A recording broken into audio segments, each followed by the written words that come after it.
ਗੁਰੂ ਰੂਪ ਸਾਧ ਸੰਗਤ ਜੀਓ, ਫਤਿਹ ਪ੍ਰਵਾਨ ਕਰਨੇ। ਵਾਹਿਗੁਰੂ ਜੀ ਕਾ ਖਾਲਸਾ, ਵਾਹਿਗੁਰੂ ਜੀ ਕੀ ਫਤਿਹ।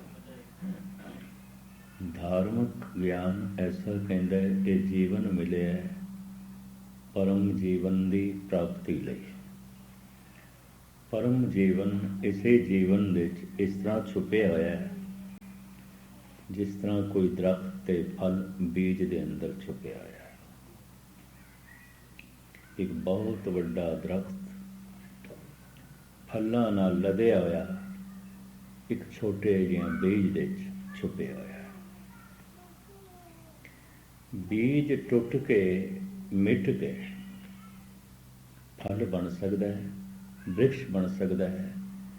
ਇਸ ਜੀਵਨ ਦੇ ਮਿਟਦਿਆਂ ਹੀ ਪਰਮ ਜੀਵਨ ਦਾ ਜਨਮ ਆਉਂਦਾ ਹੈ, ਉਂਝ ਨਹੀਂ ਆਉਂਦਾ।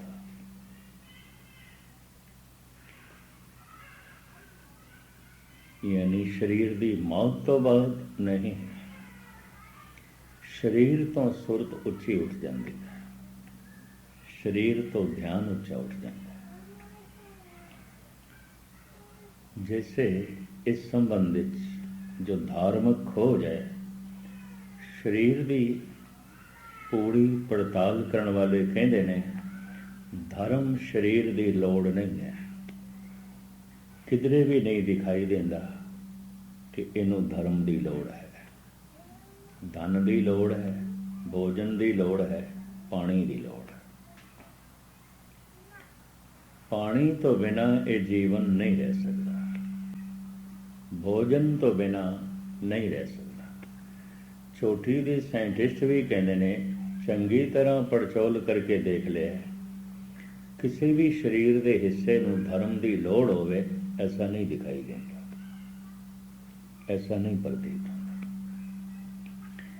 इस वास्ते नास्तिक तबीयत दे विज्ञानक ते तार्किक ऐसा भी कह देंदे ने मूर्ख लोग धर्म दे रस्ते ते चलते हैं।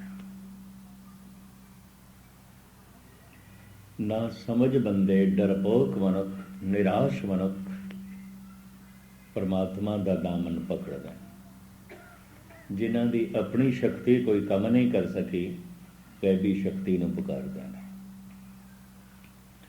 और इस तरह भी कहते हैं। पर चोटी दे संत महापुरुष कहते ने महामूर्ख ने जिन्हां दे अंदर धर्म की तड़प नहीं पैदा हुई, शरीर दे तल ते रुक गए। महामूर्ख ने ना समझने। और आपकी ज्ञात लिए अर्ज करा, ये साइंटिस्ट या तार्किक या नास्तिक जो कहते हैं धार्मिक लोग मूर्ख ने।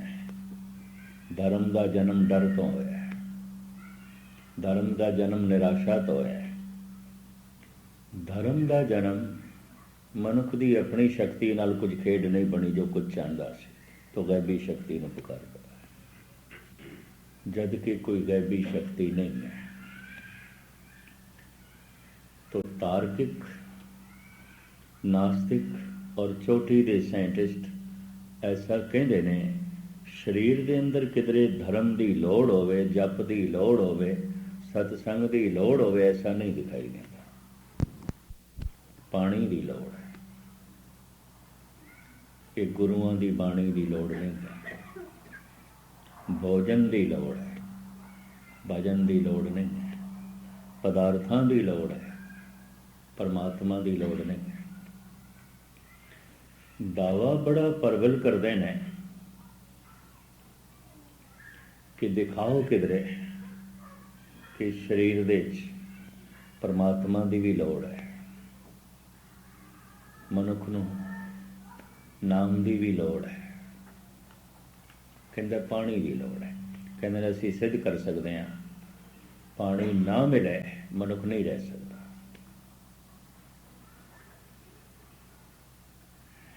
लाजमी अंग है। भोजन ना मिले मनुख नहीं रह सकता, मृत्यु हो जाएगी, शरीर की मौत हो जाएगी। भोजन ते पानी तो बिना कहते साड़ी ये तर्क है और सही है कि तन नूं भोजन चाहिए है, तन नूं पानी चाहिए। भोजन की भुख ने, पानी की प्यास ने ते शरीरक लोड़ां ने मनुख को बड़ा विकास कराया है। आपदी ज्ञात लई अर्ज करा, संसार दे जितनी तरक्की हुई है वो शरीरक लोड़ां ने मनुख दे कोलों तरक्की कराई है। भोजन की भुख ने विकास कराया है, पानी की प्यास ने उन्नति कराई है। आदि मनुख पहाड़ां दियां कंदरावां दे च रहिंदा सी ते रुखां थल्ले रहिंदा सी। भयंकर गर्मी दे दिनां च पहाड़ां दियां कंदरां दे च रहना औखा हो गया, रुखां थल्ले रहिंदा सी। बारिश दे दिनां दे च रुखां दे थल्ले रहना भी औखा हो गया, तो इसने झुग्गी बनाई। जिस मनुख ने सब तो पहले जमीन ते झुग्गी बनाई होवेगी उस वक़्त का सब तो वड्डा विज्ञानिक, इंजीनियर, आर्कीटैक्ट होएगा, उस वक़्त का सियाणा मनुख होवेगा। इस ढंग नाल झुग्गी बनाई गई है। बारिश तो इंज और धुप तो इस तरह बचाव करी है। फिर लोड़ होर वधी, क्योंकि मनुख व्यक्तिगत जीवदा सी। कबीले, परिवार, जात पात, कस्बे, मुल्क, शहर, ये बनतर बहुत बाद दे चलती है, बहुत दे। व्यक्तिगत जिंदगी से इस तरह जिमें पशु दी है, इस तरह से लोड़ पशु नूं भी महसूस होती है, पंछी नूं भी होती है, घोंसला बनाता है, उन्होंने भी लोड़ महसूस होती। भोजन की भुख उसनों भी मजबूर कर दी है। पंछी नूं आलने चों निकलता है, सारा दिन रिजक की तलाश करता है। प्यास उसनों भी मजबूर कर देंदी है पानी की तलाश ते। ओदियां भी शरीरक लोड़ां ने ते मनुख भी इत्थे ही रुकिया होया सी, मेरियां शरीरक ही लोड़ां।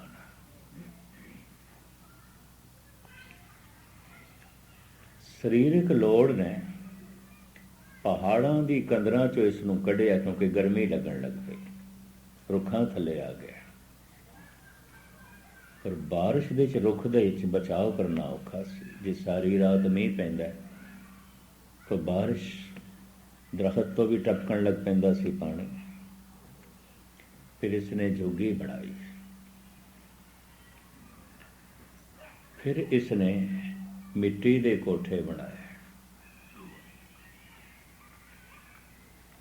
फिर इसने मिट्टी दियां ईटां बना के जरा सोहणे ढंग नाल मकान बनाए। चलिया ते पहाड़ां दियां कंदरावां तो सी, अज 100 मंजिला उचियां उचियां बिल्डिंगां दा मालिक है। लोड़ा ने सारा विकास कराया। जरूरत है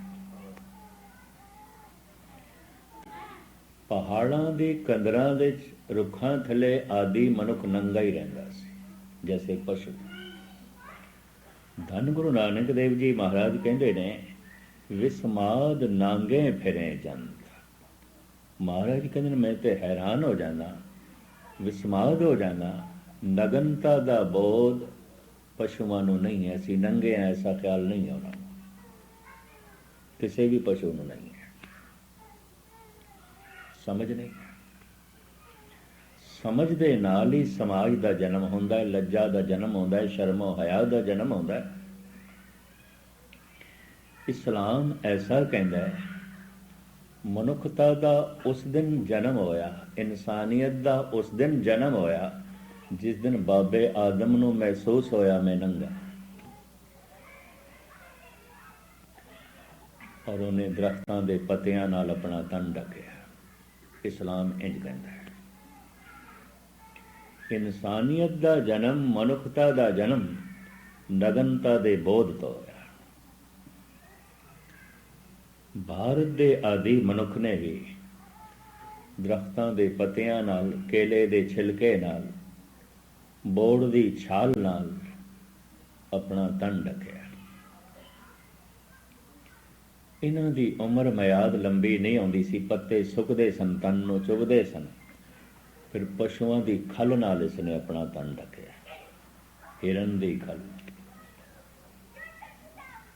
ਸਾਂਬਰ ਦੀ ਖੱਲ, ਚਿੱਤਲ ਦੀ ਖੱਲ, ਇਸ ਤਰ੍ਹਾਂ ਵੱਡੇ ਵੱਡੇ ਪਸ਼ੂਆਂ ਦੀ ਖੱਲ ਨਾਲ ਇਸ ਨੇ ਆਪਣਾ ਤਨ ਢੱਕਿਆ। ਸਹਿਜੇ ਸਹਿਜੇ ਇਹ ਜਾਨਵਰ ਹਰ ਜਗ੍ਹਾ ਮੁਯੱਸਰ ਨਹੀਂ ਸਨ, ਹਰ ਵਕਤ ਮੁਯੱਸਰ ਨਹੀਂ ਸਨ। ਲੰਬਾ ਚੌੜਾ ਸ਼ਿਕਾਰ ਕਰਕੇ ਲੱਭਣਾ ਪੈਂਦਾ ਸੀ। ਫਿਰ ਇਸ ਨੂੰ ਬਨਸਪਤੀ ਦੇ 'ਚ ਇੱਕ ਕਪਾਸ ਦੇ ਬੂਟੇ ਦਿਸੇ।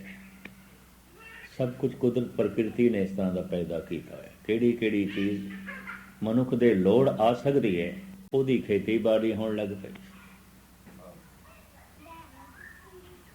ਕਪਾਸ ਤੋਂ ਇਹਨੇ ਸੂਤ ਬਣਾਇਆ।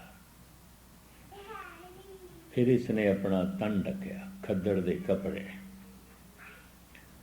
ਅੱਜ ਹਜ਼ਾਰਾਂ ਤਰ੍ਹਾਂ ਦੇ ਕੱਪੜੇ, ਰੇਸ਼ਮੀ ਕੱਪੜੇ, ਗਰਮ ਕੱਪੜੇ, ਸੂਤੀ ਕੱਪੜੇ, ਹਜ਼ਾਰਾਂ ਤਰ੍ਹਾਂ ਦੇ ਕੱਪੜਿਆਂ ਦਾ ਮਨੁੱਖ ਜਨਮ ਦਾਤਾ ਹੈ।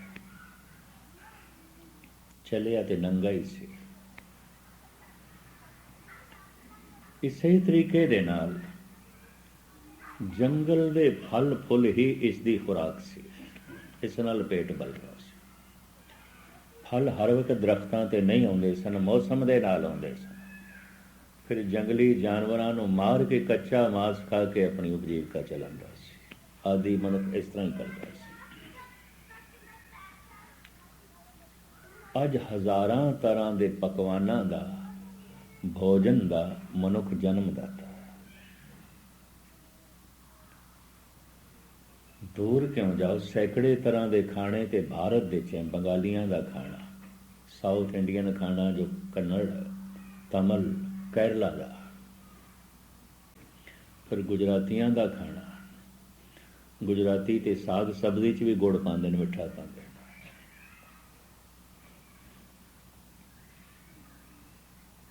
ਕਹਿਣ ਤੋਂ ਮੁਰਾਦ ਫਿਰ ਪੰਜਾਬੀਆਂ ਦੇ ਖਾਣੇ, ਕਸ਼ਮੀਰੀਆਂ ਦੇ ਖਾਣੇ, ਇਰਾਨੀਆਂ ਦਾ ਖਾਣਾ ਅਲੱਗ ਹੈ, ਅਰਬੀਅਨ ਲੋਕਾਂ ਦਾ ਖਾਣਾ ਅਲੱਗ ਹੈ, ਯੂਰਪੀਅਨ ਖਾਣੇ ਅਲੱਗ ਨੇ, ਫਿਰ ਚੀਨੀਆਂ ਦਾ, ਚਾਈਨੀਜ਼ ਖੁਰਾਕ ਅਲੱਗ ਹੈ, ਉਹ ਖਾਣੇ ਅਲੱਗ ਨੇ। ਅੱਜ ਹਜ਼ਾਰਾਂ ਤਰ੍ਹਾਂ ਦੇ ਪਕਵਾਨ ਤੇ ਖਾਣਿਆਂ ਦਾ ਜਨਮਦਾਤਾ ਹੈ ਮਨੁੱਖ। ਖੁਰਾਕ ਇਸ ਦੀ ਆਦੀ ਸੀ ਜੰਗਲ ਦੇ ਫਲ ਫੁੱਲ ਜਾਂ ਜੰਗਲੀ ਜਾਨਵਰਾਂ ਦਾ ਕੱਚਾ ਮਾਸ। ਇਸੇ ਤਰੀਕੇ ਦੇ ਨਾਲ ਇੱਕ ਜਗ੍ਹਾ ਤੋਂ ਦੂਸਰੀ ਜਗ੍ਹਾ ਜਾਂਦਾ ਸੀ, ਇਹ ਪੈਦਲ ਹੀ ਜਾਂਦਾ ਸੀ, ਪੈਰਾਂ ਨਾਲ ਹੀ ਜਾਂਦਾ ਸੀ। ਕਈ ਦਫਾ ਇੱਕ ਇਲਾਕੇ 'ਚ ਸੋਕਾ ਪੈ ਜਾਏ, ਫਲ ਫੁੱਲ ਬਿਲਕੁਲ ਨਹੀਂ, ਦੂਰੀਆਂ ਜਾਂ ਤੇ ਜਾਣਾ ਪੈਂਦਾ ਸੀ ਰਿਜ਼ਕ ਦੀ ਤਲਾਸ਼ ਦੇ ਵਿੱਚ। ਜਿਹੜੇ ਜਿਹੜੇ ਜੰਗਲੀ ਜਾਨਵਰ ਇਸ ਦੇ ਕੰਮ ਆ ਸਕਦੇ ਸਨ, ਬੈਲ ਸੀ, ਘੋੜਾ ਸੀ, ਊਠ ਸੀ, ਇਹਨੂੰ ਉਸਨੇ ਆਪਣੀ ਅਸਵਾਰੀ ਬਣਾਇਆ। ਖੱਚਰ ਸੀ, ਖੋਤੇ ਸਨ, ਸਭ ਜੰਗਲੀ ਸਨ। ਪਕੜ ਪਕੜ ਕੇ ਇਸਨੇ ਉਹਨਾਂ ਨੂੰ ਆਪਣਾ ਵਾਹਨ ਬਣਾਇਆ, ਆਪਣੀ ਅਸਵਾਰੀ ਬਣਾਇਆ। ਪੈਂਡਾ ਲੰਬਾ ਤੈਅ ਕਰ ਲੈਂਦਾ ਸੀ ਘੋੜਿਆਂ ਦੇ ਆਸਰੇ ਤੇ, ਊਠਾਂ ਦੇ ਆਸਰੇ ਤੇ। ਦੂਰ ਕਿਉਂ ਜਾਓ, ਸਿਕੰਦਰ ਵੀ ਘੋੜਿਆਂ ਤੇ ਹੀ ਆਇਆ ਸੀ ਭਾਰਤ, ਹਜ਼ਾਰਾਂ ਮੀਲ ਦੀ ਯਾਤਰਾ ਤੈਅ ਕਰਕੇ। 250 ਮੀਲ ਤੱਕ ਹਜ਼ਰਤ ਈਸਾ ਖੱਚਰ ਤੇ ਹੀ ਘੁੰਮਦੇ ਰਹੇ। ਸ਼ਿਵ ਜੀ ਬੈਲ ਤੇ ਘੁੰਮਦਾ ਹੁੰਦਾ ਸੀ, ਬੈਲ ਦੀ ਅਸਵਾਰੀ ਕਰਦਾ ਸੀ। ਜਿਹੜੇ ਜਿਹੜੇ ਜੰਗਲੀ ਜਾਨਵਰ ਮਨੁੱਖ ਦੇ ਕੰਮ ਆ ਸਕਦੇ ਸਨ, ਮਨੁੱਖ ਉਹਨਾਂ ਨੂੰ ਵਰਤ ਕੇ ਉਹਨੇ ਕੁਝ ਪੈਂਡਾ ਤੈਅ ਕਰਨ ਦੀ ਸਹੂਲੀਅਤ ਮੁਯੱਸਰ ਕਰ ਲਈ। ਘੋੜੇ ਨਾਲ ਜ਼ਿਆਦਾ ਵਾਟ ਤੈਅ ਹੋ ਜਾਂਦੀ ਸੀ। ਇਸ ਤਰ੍ਹਾਂ ਫਿਰ ਸਹਿਜੇ ਸਹਿਜੇ ਵਿਕਾਸ ਕਰਦਿਆਂ ਕਰਦਿਆਂ ਫਿਰ ਮਨੁੱਖ ਨੇ ਸਾਈਕਲ ਬਣਾਈ, ਮੋਟਰ ਕਾਰ ਬਣਾਈ, ਰੇਲ ਗੱਡੀਆਂ ਬਣਾਈਆਂ। ਅੱਜ ਆਵਾਜ਼ ਤੋਂ ਵੀ ਤਿੱਖੇ ਚੱਲਣ ਵਾਲੇ ਹਵਾਈ ਜਹਾਜ਼ ਮੌਜੂਦ ਨੇ। 24 ਘੰਟੇ ਸ੍ਰਿਸ਼ਟੀ ਦੀ ਪਰਿਕਰਮਾ ਕਰ ਲੈਂਦੇ। ਚੱਲਿਆ ਤੇ ਪੈਦਲ ਹੀ ਸੀ। ਪੈਦਲ ਹੀ ਸੀ। ਮਨੁੱਖ ਕੋਲ ਆਪਣੇ ਜਜ਼ਬਾਤ ਨੂੰ ਪ੍ਰਗਟ ਕਰਨ ਵਾਸਤੇ ਸਿਰਫ ਇਸ਼ਾਰੇ ਸਨ। ਔਰ ਆਪਦੀ ਗਿਆਤ ਲਈ ਅਰਜ਼ ਕਰਾਂ, ਇਸ਼ਾਰੇ ਅੱਜ ਵੀ ਸਾਰੀ ਦੁਨੀਆ ਦੇ ਇੱਕ ਨੇ। ਪਿਆਸ ਲੱਗਦੀ ਸੀ ਤੇ ਮਨੁੱਖ ਇੰਝ ਕਰਦਾ ਸੀ, ਭੁੱਖ ਲੱਗਦੀ ਸੀ ਤੇ ਇੰਝ। ਇਹ ਇਸ਼ਾਰੇ ਸਾਰੀ ਦੁਨੀਆ ਦੇ ਅੱਜ ਵੀ ਇੱਕੋ ਨੇ। ਕੋਈ ਚੀਜ਼ ਨਹੀਂ ਚਾਹੀਦੀ, ਨਾ ਕਰਨੀ ਹੈ ਤੇ ਇੰਝ ਸਿਰ ਹਿਲਾਉਂਦਾ ਸੀ। ਅੱਜ ਵੀ ਸਾਰੀ ਦੁਨੀਆ ਦਾ ਇਸ਼ਾਰਾ ਇਹੀ ਹੈ, ਹਾਂ ਕਰਦਾ ਹੈ ਤੇ ਇੰਝ ਕਰਦਾ ਹੈ। ਅੱਜ ਵੀ ਸਾਰੀ ਦੁਨੀਆ ਦਾ ਇਸ਼ਾਰਾ ਇਹੀ ਹੈ। ਆਪਣੇ ਜਜ਼ਬਾਤ ਨੂੰ, ਆਪਣੀਆਂ ਲੋੜਾਂ ਨੂੰ ਇਹ ਸਿਰ ਦੇ ਇਸ਼ਾਰੇ ਨਾਲ, ਹੱਥਾਂ ਦੇ ਇਸ਼ਾਰੇ ਨਾਲ ਪ੍ਰਗਟ ਕਰਨ ਦੀ ਕੋਸ਼ਿਸ਼ ਕਰਦਾ ਸੀ। ਜਨਮ ਤੋਂ ਜਿਹੜੀ ਭਾਸ਼ਾ ਮਨੁੱਖ ਲੈ ਕੇ ਆਇਆ ਸੀ, ਸਿਰਫ ਹੱਸਣਾ ਤੇ ਰੋਣਾ। ਬੱਚਾ ਪਿੰਗੂੜੇ ਦੇ 'ਚ ਵੀ ਹੱਸ ਪੈਂਦਾ, ਰੋਂਦਾ। ਇਹ ਜਨਮ ਤੋਂ ਲੈ ਕੇ ਆਇਆ। ਕਿਉਂਕਿ ਪ੍ਰਾਕਿਰਤਿਕ ਹੈ, ਜਨਮ ਤੋਂ ਲੈ ਕੇ ਆਇਆ, ਇਸ ਵਾਸਤੇ ਸਾਰੀ ਦੁਨੀਆ ਦੇ ਬੱਚਿਆਂ ਦਾ ਰੋਣਾ ਇੱਕ ਹੈ। ਅਸੀਂ ਇੰਝ ਨਹੀਂ ਕਹਿੰਦੇ ਇੰਗਲਿਸ਼ ਦੇ 'ਚ ਰੋ ਰਿਹਾ, ਇਹ ਪੰਜਾਬੀ ਦੇ 'ਚ ਰੋ ਰਿਹਾ, ਇਹ ਪਰਸ਼ੀਅਨ ਦੇ 'ਚ ਰੋ ਰਿਹਾ, ਜਾਂ ਇਹ ਚਾਈਨੀਜ਼ ਦੇ 'ਚ ਰੋ ਰਿਹਾ, ਇਹ ਜੈਪਨੀਜ਼ ਦੇ 'ਚ ਰੋ ਰਿਹਾ, ਇਹ ਹਿੰਦੀ ਦੇ 'ਚ ਰੋ ਰਿਹਾ, ਇਹ ਸੰਸਕ੍ਰਿਤ ਦੇ 'ਚ ਰੋ ਰਿਹਾ, ਇਹ ਗੁਜਰਾਤੀ ਦੇ 'ਚ ਰੋ ਰਿਹਾ, ਇਹ ਪੰਜਾਬੀ ਦੇ 'ਚ ਰੋ ਰਿਹਾ, ਰੋ ਰਿਹਾ। ਔਰ ਰੋਣਾ ਸਾਰੀ ਦੁਨੀਆ ਨੂੰ ਸਮਝ 'ਚ ਆ ਜਾਂਦਾ ਹੈ। ਪ੍ਰਾਕਿਰਤਿਕ ਹੈ, ਜਨਮ ਤੋਂ ਹੈ। ਹੱਸ ਰਿਹਾ ਵੇ ਕੋਈ ਮਨੁੱਖ, ਅਸੀਂ ਇਸ ਤਰ੍ਹਾਂ ਨਹੀਂ ਕਹਿੰਦੇ ਤੇ ਪੰਜਾਬੀ ਦੇ 'ਚ ਹੱਸਦਾ ਪਿਆ, ਜਾਂ ਇੰਗਲਿਸ਼ ਦੇ 'ਚ ਹੱਸ ਰਿਹਾ, ਜਾਂ ਪਰਸ਼ੀਅਨ ਦੇ 'ਚ ਹੱਸ ਰਿਹਾ। ਹਾਸਾ ਰੋਣਾ ਪ੍ਰਾਕਿਰਤਿਕ ਹੈ, ਜਨਮ ਤੋਂ ਨਾਲ ਲੈ ਕੇ ਆਇਆ। ਸਾਰੀ ਦੁਨੀਆ ਦਾ ਇੱਕੋ ਹੀ ਹੈ। ਇੱਕਦਮ ਸਮਝਦੇ 'ਚ ਆ ਜਾਂਦਾ। ਕੋਈ ਰੋ ਰਿਹਾ, ਇੱਕਦਮ ਸਮਝ 'ਚ ਆ ਜਾਂਦਾ ਹੈ। ਬੇਚੈਨ ਹੋਵੇਗਾ, ਦੁਖੀ ਹੋਵੇਗਾ, ਹੱਸ ਰਿਹਾ ਹੈ, ਖੁਸ਼ ਹੋਵੇਗਾ। ਸਾਰੀ ਦੁਨੀਆ ਦਾ ਇੱਕ ਹੈ। ਹਾਸੇ ਨਾਲ ਸੀਮਤ ਜਿਹੀਆਂ ਖੁਸ਼ੀ ਨੂੰ ਪ੍ਰਗਟ ਕੀਤਾ ਜਾ ਸਕਦਾ ਸੀ, ਰੋਣੇ ਨਾਲ ਸੀਮਤ ਜਿਹੀਆਂ ਦੁੱਖ ਨੂੰ ਪ੍ਰਗਟ ਕੀਤਾ ਜਾ ਸਕਦਾ ਸੀ, ਇਸ਼ਾਰਿਆਂ ਨਾਲ ਸੀਮਤ ਲੋੜਾਂ ਨੂੰ ਪ੍ਰਗਟ ਕੀਤਾ ਜਾ ਸਕਦਾ ਸੀ। ਅੰਦਰ ਭਾਵ ਮਨੁੱਖ ਦੇ ਬਹੁਤ ਸਨ ਕੁਝ ਕਹਿਣ ਦੇ। ਭਾਸ਼ਾਵਾਂ ਦਾ ਜਨਮ ਹੋਇਆ, ਮਨੁੱਖ ਦੀ ਜ਼ਬਾਨ 'ਚੋਂ ਅੱਖਰ ਨਿਕਲੇ। ਅੱਜ ਹਜ਼ਾਰਾਂ ਤਰ੍ਹਾਂ ਦੀਆਂ ਭਾਸ਼ਾਵਾਂ ਦਾ ਮਨੁੱਖ ਜਨਮਦਾਤਾ ਹੈ। ਦੂਰ ਕਿਉਂ ਜਾਓ, ਪੰਜਾਬੀ ਵੀ ਇੱਕ ਤਰ੍ਹਾਂ ਦੀ ਨਹੀਂ ਹੈ। ਮਾਲਵੇ ਦੀ ਪੰਜਾਬੀ ਅਲੱਗ ਹੈ ਤੇ ਮਾਝੇ ਦੀ ਅਲੱਗ ਹੈ। ਚੜ੍ਹਦੀ ਪੰਜਾਬੀ ਅਲੱਗ ਹੈ, ਲਹਿੰਦੀ ਪੰਜਾਬੀ ਅਲੱਗ ਹੈ। ਲਾਹੌਰ ਤੋਂ ਪਰੇ ਚਲੇ ਜਾਓ ਤੇ ਪੰਜਾਬੀ ਅਲੱਗ ਹੈ। ਸਰਗੋਦੇ ਦੀ ਪੰਜਾਬੀ, ਗੁਜਰਾਤ ਮੀਆਂ ਵਾਲੀ ਮੁਲਤਾਨ ਦੀ ਪੰਜਾਬੀ, ਫਰੰਟੀਅਰ ਦੀ ਪੰਜਾਬੀ ਅਲੱਗ ਹੈ, ਲਹਿੰਦੀ ਪੰਜਾਬੀ। ਮੈਨੂੰ ਚੰਗੀ ਤਰ੍ਹਾਂ ਯਾਦ ਹੈ,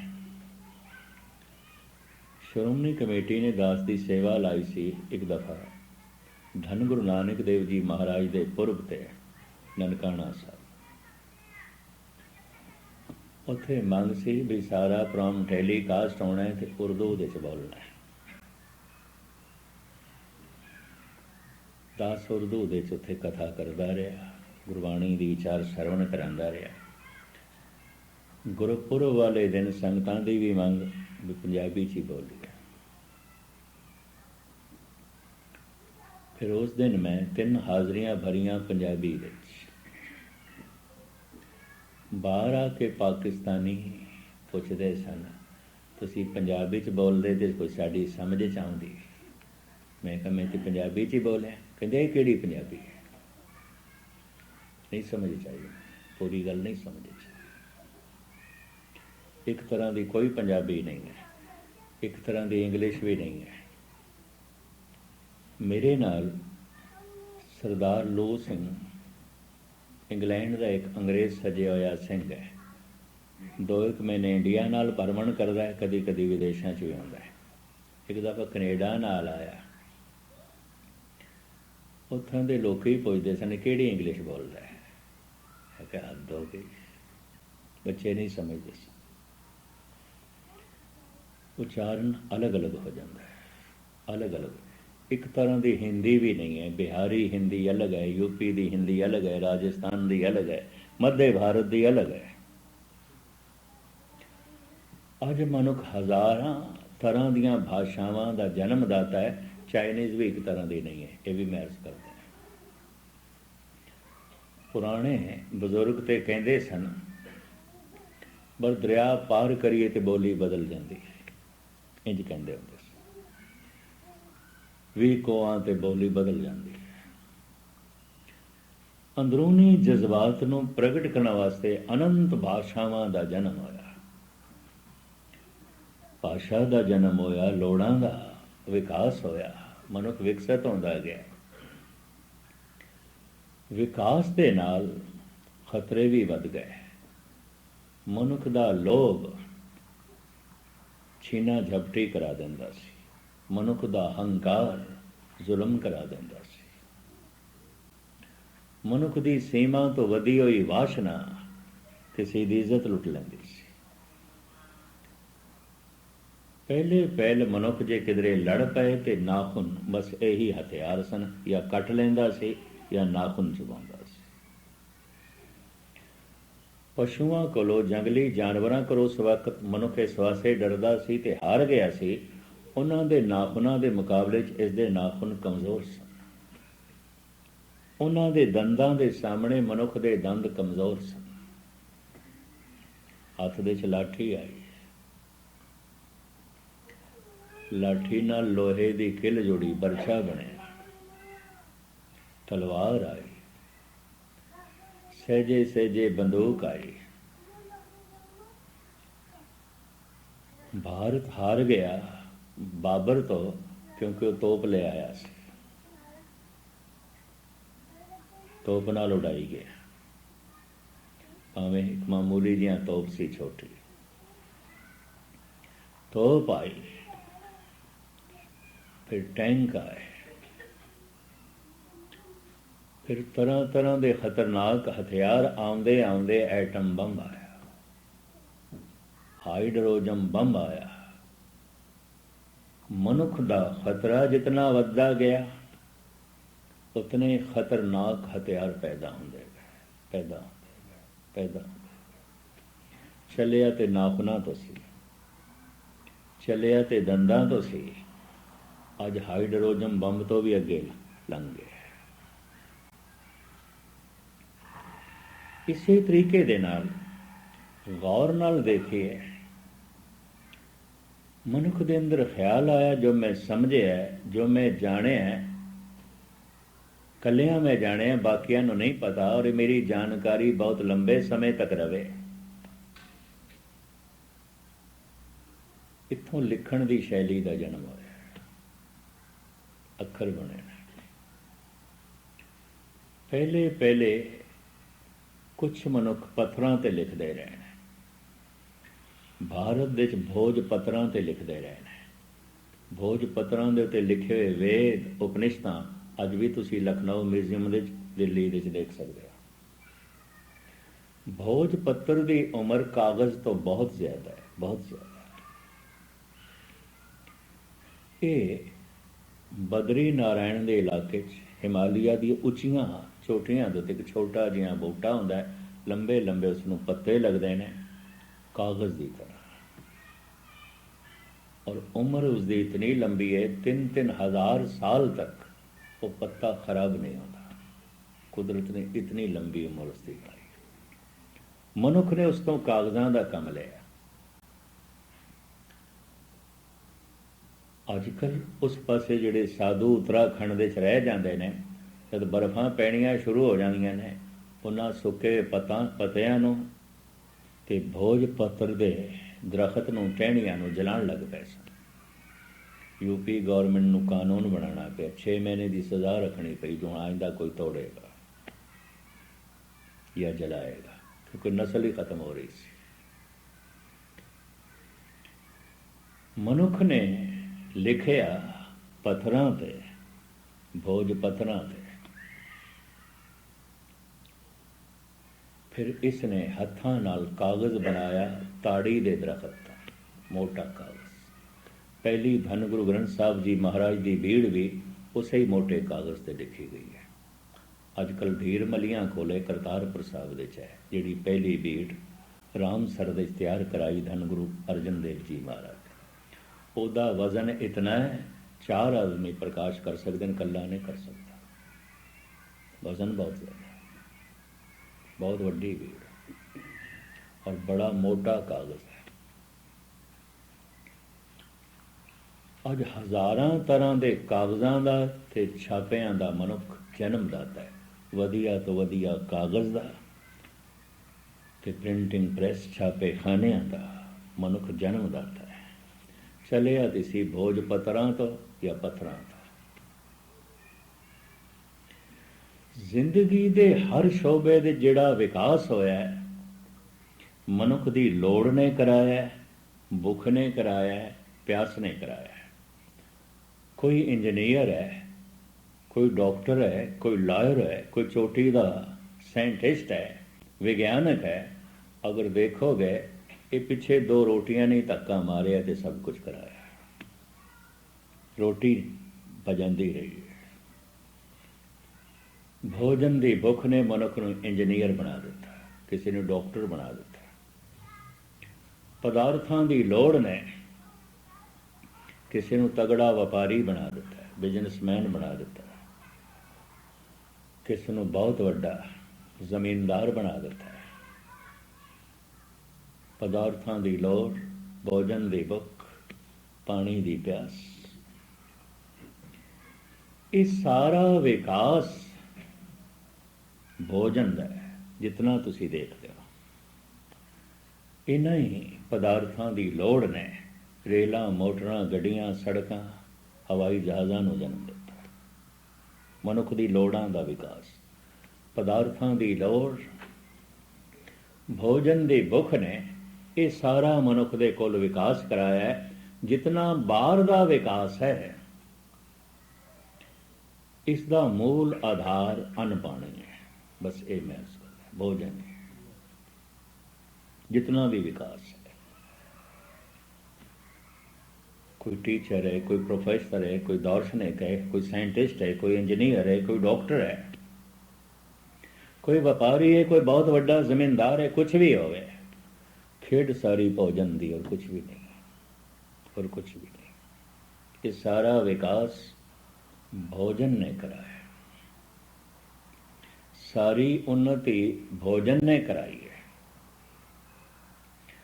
हुण जिहड़ा मैं दूसरा नुकता तुहाडे सामने रखण लगा, क्योंकि गुरबाणी अति सूक्ष्म है।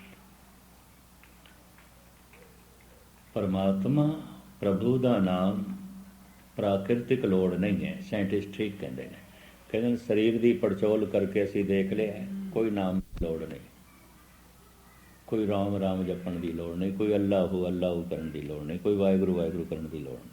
लोड़ ही नहीं है शरीर की, कहता असी देख लिया। कोई धर्म ग्रंथों का पाठ करने की लोड़ ही नहीं, इसकी लोड़ ही नहीं, शरीर विच किधरे दिखाई नहीं देता इसकी लोड़।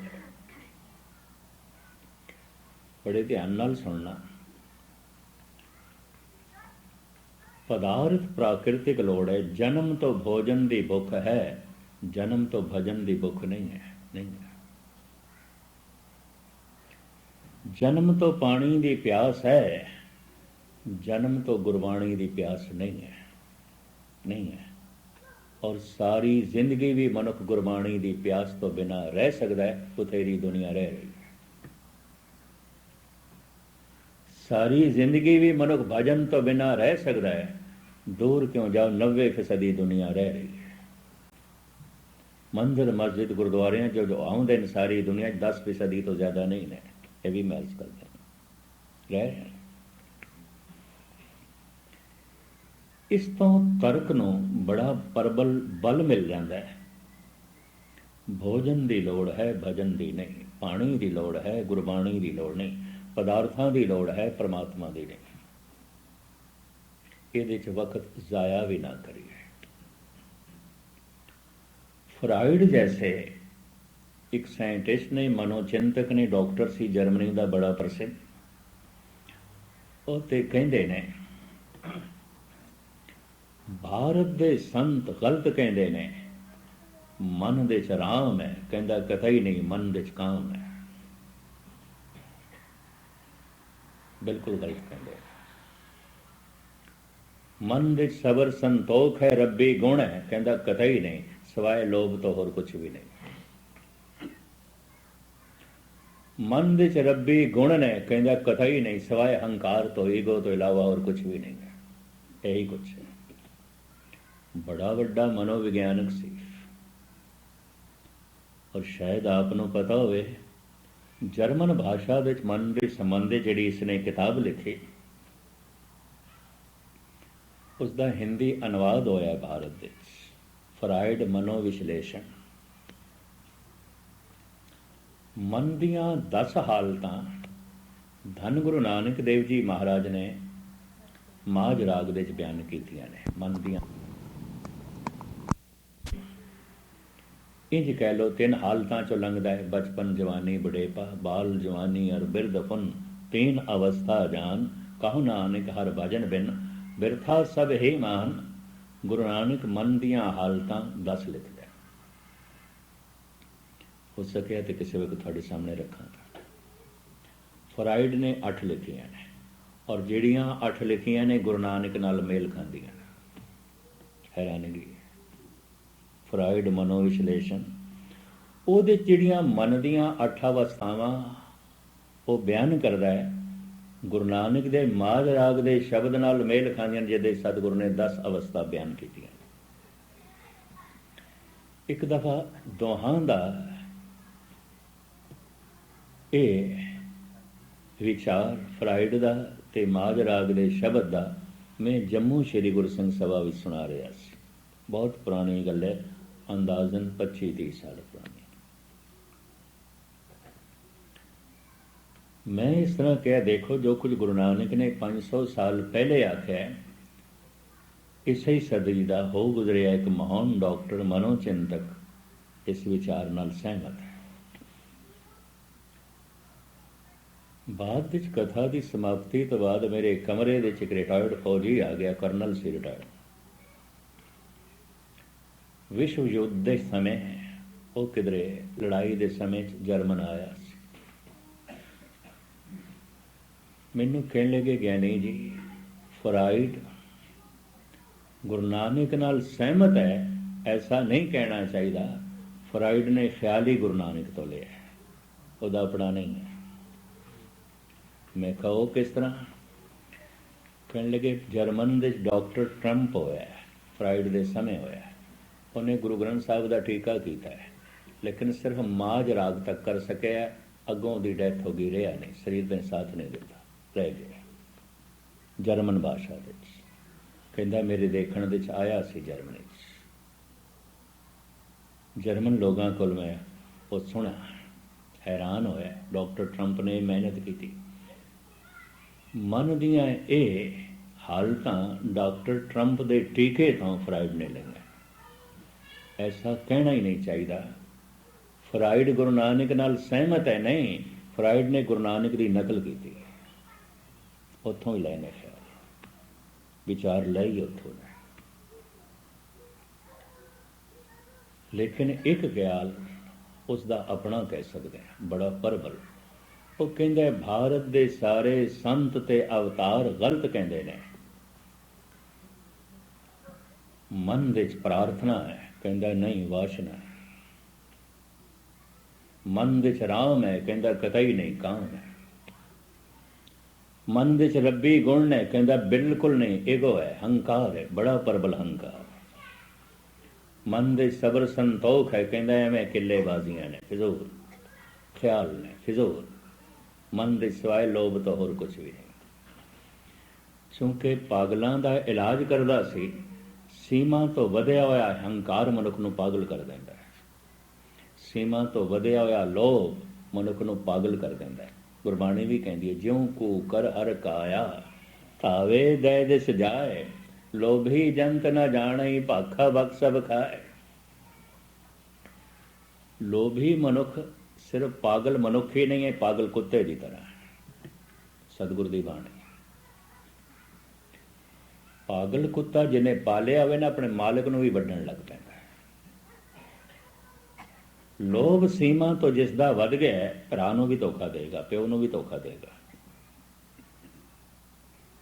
ਲੋਭ ਜੋ ਵੱਧ ਗਿਆ, ਉਹਦੇ ਸਾਹਮਣੇ ਕੋਈ ਭਾਈਚਾਰਾ ਨਹੀਂ ਰਹਿ ਜਾਏਗਾ, ਉਹਦੇ ਸਾਹਮਣੇ ਕੋਈ ਰਿਸ਼ਤੇਦਾਰੀ ਨਹੀਂ ਰਹੇਗੀ, ਗੁਰੂ ਨੂੰ ਵੀ ਧੋਖਾ ਦੇਗਾ।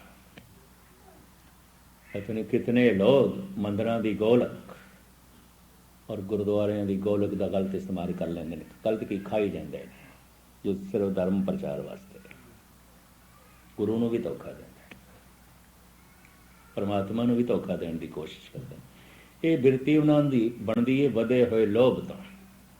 ਕੋਈ ਰਿਸ਼ਤੇਦਾਰੀ ਨਹੀਂ, ਕੋਈ ਭਾਈਚਾਰਾ ਨਹੀਂ, ਸੀਮਾ ਤੋਂ ਵਧਿਆ ਹੋਇਆ ਲੋਭ। ਜਿਵੇਂ ਪਾਗਲ ਕੁੱਤਾ ਆਪਣੇ ਮਾਲਕ ਨੂੰ ਵੀ ਵੱਢਦਾ ਹੈ, ਹਰ ਇੱਕ ਨੂੰ ਵੱਢਦਾ ਹੈ, ਲੋਭੀ ਮਨੁੱਖ ਹਰ ਇੱਕ ਨੂੰ ਠੱਗਣ ਦੀ ਕੋਸ਼ਿਸ਼ ਕਰਦਾ। ਸੀਮਾ ਤੋਂ ਵਧਿਆ ਹੋਇਆ ਲੋਭ ਮਨੁੱਖ ਨੂੰ ਪਾਗਲ ਕਰ ਦਿੰਦਾ ਹੈ। ਸੀਮਾ ਤੋਂ ਵਧਿਆ ਹੋਇਆ ਕਾਮ ਮਨੁੱਖ ਨੂੰ ਪਾਗਲ ਕਰਦਾ ਹੈ। ਜਿਹੜੇ ਪਾਗਲ ਉਸਦੇ ਕੋਲ ਆਉਂਦੇ ਸਨ ਤੇ ਜਿਨ੍ਹਾਂ ਦਾ ਉਹ ਇਲਾਜ ਕਰਦਾ ਸੀ, ਕਹਿੰਦਾ ਬੈਲੈਂਸ ਵਿਗੜਿਆ ਇਸ ਮਨੁੱਖ ਦਾ ਕਾਮ ਨਾਲ, ਫੌਰਨ 2-4 ਦਿਨ ਗੱਲ ਕਰਕੇ ਅੰਦਾਜ਼ਾ ਲਾ ਲੈਂਦਾ ਸੀ। ਇਸ ਮਨੁੱਖ ਦਾ ਬੈਲੈਂਸ ਵਿਗੜਿਆ ਇਹਦੇ ਹੰਕਾਰ ਨਾਲ, ਸੀਮਾ ਤੋਂ ਵਧੇ ਹੰਕਾਰ। ਇਸ ਮਨੁੱਖ ਦਾ ਮਾਨਸਿਕ ਸੰਤੁਲਨ ਡਾਵਾਂ ਡੋਲ ਹੋਇਆ ਲੋਭ ਨਾਲ। ਬੜਾ ਸਿਆਣਾ ਸੀ, ਬੜਾ ਸਿਆਣਾ ਸੀ, ਆਪਣੇ ਢੰਗ ਨਾਲ ਇਲਾਜ ਕਰਦਾ ਸੀ। 4-5 ਦਿਨ ਉਹਦੇ ਨਾਲ ਗੱਲਾਂ ਕਰਦਾ ਸੀ, ਬਸ ਗੱਲਾਂ ਉਹਦੀਆਂ ਸੁਣਨੀਆਂ ਗੌਰ ਨਾਲ, ਬਸ ਇਹੀ ਉਹਦਾ ਇਲਾਜ ਕਰਨ ਦਾ ਢੰਗ ਸੀ। ਅੰਦਰ ਦਾ ਸਭ ਕੁਝ ਪਾਗਲ ਬਿਆਨ ਕਰ ਦਿੰਦਾ ਸੀ, ਉਹਦੇ ਬੋਲਾਂ 'ਚ ਸਭ ਕੁਝ ਪ੍ਰਗਟ ਹੋ ਜਾਂਦਾ ਸੀ। ਇਹ ਬੈਲੈਂਸ ਕਿਉਂ ਵਿਗੜਿਆ, ਇਹ ਸੰਤੁਲਨ ਕਿਉਂ ਵਿਗੜਿਆ, काम करके बिगड़े कि लोभ करके बिगड़े कि हंकार करके। मैं क्रोध ते मोह का जिक्र नहीं कर रहा, पता है क्यों? धार्मिक ज्ञानी इन्हां दी कोई होंद नहीं मनते, छाया की तरह ये तिन्हां दे नाल ने, जिवें एक दरख्त है उहदी ते होंद है, पर छाया दरख्त करके छाया, दरख्त ना होवे ते छाया नहीं होवेगी। मोह ते क्रोध दी अपनी होंद नहीं, वो काम करके हंकार करके लोभ करके ने। जेड़ा हंकार दी पूर्ति कर देवे, पट्ठे पा देवे, आखिर तेरे वर्गा कोई शरीफ नहीं, तेरे वर्गा कोई ज्ञानी नहीं, तेरे वर्गा कोई दानी नहीं, तेरे वर्गा कोई शक्तिशाली नहीं, इस तरह पट्ठे पांदा रहे, वो प्यारा लगता, चंगा लगता, उसते मोह आ जाता है। तो जेड़ा रोक खड़ी कर दे उसते क्रोध आ जाता है। जेड़ा अकेले तेरे जैसा कोई मूर्ख ही नहीं, तू की है तो कुछ भी नहीं है, उससे क्रोध आ जाता है। क्रोध हर वक्त नहीं आता, हंकार हर वक्त आता है। मोह हर वक्त नहीं आता, हंकार हर वक्त आता है। जिहड़ा लोभ की पूर्ति कर देवे प्यारा लगता है, चंगा लगता है, अपना लगता है, तो जिहड़ा रोक खड़ी कर देवे उस पर क्रोध आ जाता है। क्रोध का मतलब की है? किसी ने रुकावट खड़ी की थी, हंकार पूर्ति दे, लोभ पूर्ति दे, काम पूर्ति दे, और तो कोई मतलब नहीं है। जैसे पानी दे मनुख 5-7 मिनट लिए डुबकी ला सकता है, लंबा नहीं बैठ सकता पानी च। भावें कितना ही बड़ा तैराक हो भी ज्यादा लंबा नहीं बैठ सकता, निकलना पएगा बाहर। दरियावां दे कंढे रहने वाले और तैराक लोग इसनों समझते हैं, क्योंकि बचपन के किसी वक्त मैं भी तैरना सीखिया कि असी आपस में बच्चे बच्चे शर्त लाते होंगे सी कितनी देर पानी दे बैठ सकते। जिहड़ा ज्यादा बैठ जाता सी उन्होंने सब तो अग्रसर मनिया जाता सी बई ये बड़ा तैराक है।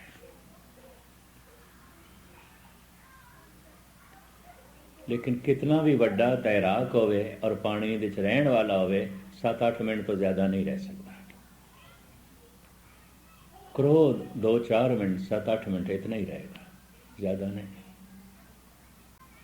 इतनी शक्ति मनुख की वेस्ट कर देंदा है, मनुख आपे ही शिथिल हो जाता है।